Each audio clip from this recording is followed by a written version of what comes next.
Hello friends, আসসালামু আলাইকুম। সবাই কেমন আছেন? আশা করি সবাই খুবই ভালো আছেন। তো রোজকার মতো আজকে আবার আমি চলে আসলাম আপনাদের কাছে রেসিপি নিয়ে। তো আজকে আপনাদের কাছে শেয়ার করব আমাদের গ্রাম অঞ্চলে খুবই প্রিয় একটি রেসিপি। তো আজকে আমাদের রেসিপি হলো লতি ভাজা। চলুন চটপট দেখে নিই। তো ফার্স্ট আমরা এখানে কয়েকটা লতি নিয়ে নিলাম। এরপর এটা আমরা এর খোসাটা বাদ দিয়ে ছোট ছোট করে কেটে নিয়েছি। এরপর এটা ভালোভাবে ধুয়ে পরিষ্কার করে নেব। সঙ্গে আলুটাও আলু ভাজির মতো পাতলা পাতলা করে কেটে নিলাম। এরপর একটা কড়াই নিয়ে এর মধ্যে আমরা দিয়ে দিলাম সরিষার তেল। তেলটা ভালোভাবে গরম করে নেওয়ার পর এর মধ্যে আমরা দিয়ে দিলাম লতি আর আলু।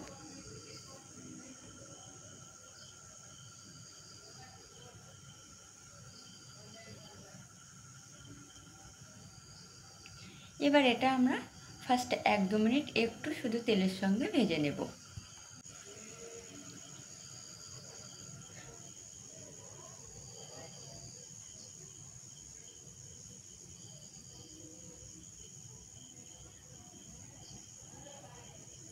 তো একটু ভেজে নেওয়ার পর এর মধ্যে দিয়ে দিলাম স্বাদ পরিমাণ লবণ।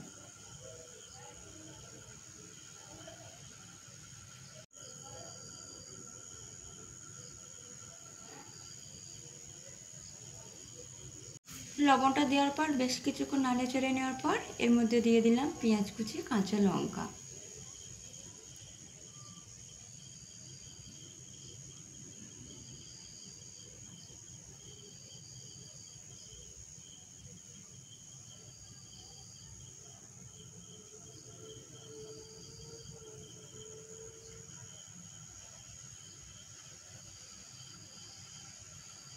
তো পেঁয়াজ লঙ্কাটা আলুর সঙ্গে 3-4 মিনিট একটু ভেজে নেওয়ার পর এর মধ্যে দিয়ে দিলাম 1 চামচ আদা রসুন বাটা।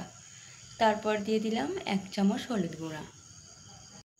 এরপর এটা এবার 8 থেকে 10 মিনিট আমরা এপিট ওপিট ভালোভাবে ভেজে নেব। যতক্ষণ না এর গায়ে লাল দাগ এসে যাচ্ছে ততক্ষণ এটা আমরা এপিট ওপিট ভালোভাবে নাড়িয়ে নেব।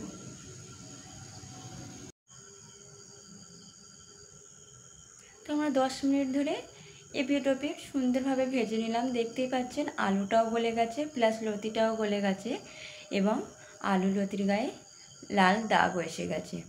তোমাদের রেসিপিটা আমাদের রেডি হয়ে গেছে। তো আজকের ভিডিওটি আপনাদের কেমন লাগলে কমেন্টে জানাবেন।